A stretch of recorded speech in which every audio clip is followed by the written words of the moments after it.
In a remote corner of the countryside, nestled amidst a forest that seemed to shroud the world in perpetual twilight, stood the forsaken and decrepit Holloway Hotel. The imposing structure had long been abandoned by the living, but it was far from vacant.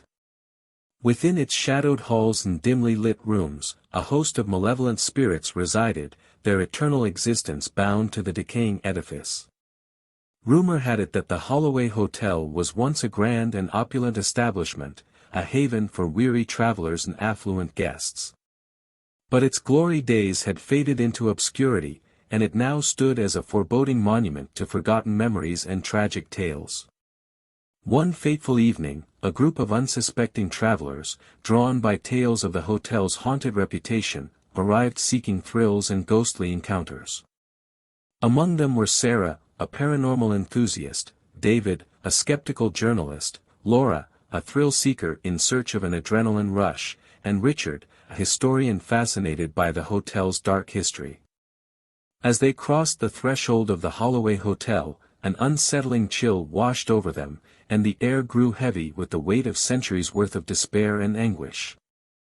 The lobby was adorned with faded tapestries, creaking chandeliers, and dusty antiques frozen in time. It was a place where the living and the dead coexisted in a delicate balance, a balance that was about to be shattered. The guests were greeted by the hotel's spectral concierge, a phantom in tattered livery with hollow eyes and a voice that seemed to echo from the depths of the abyss. He handed them old-fashioned keys to their rooms and directed them down dimly lit corridors that seemed to stretch on endlessly. As night descended upon the hotel, the guests settled into their rooms, unaware of the sinister forces at play.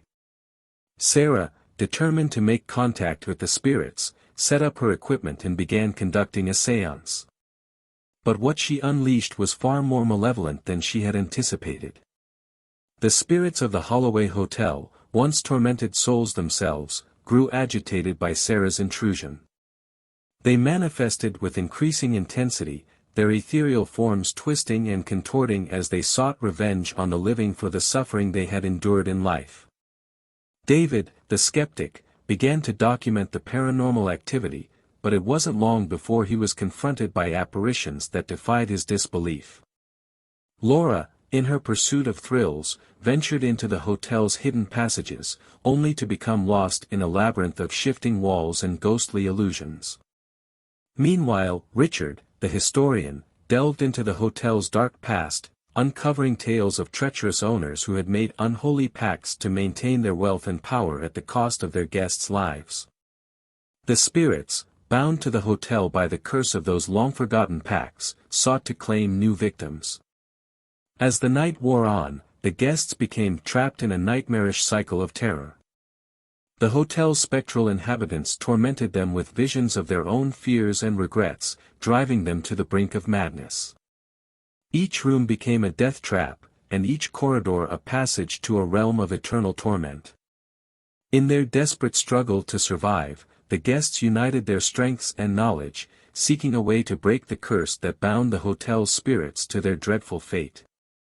They unraveled the secrets of the cursed pacts and embarked on a harrowing journey into the depths of the hotel's haunted history. Their battle against the malevolent spirits was a battle of wills and wits, a clash between the living and the dead. As dawn approached, a final, cataclysmic confrontation unfolded, one that would determine whether the Holloway Hotel would forever remain a realm of death or if the curse would finally be broken. The Eternal Hosts of the Haunted Hotel tells a tale of malevolence and redemption, of the enduring power of curses and the resilience of the human spirit in the face of supernatural horrors. It serves as a chilling reminder that some secrets are best left undisturbed and that the past can cast long and terrifying shadows on the present.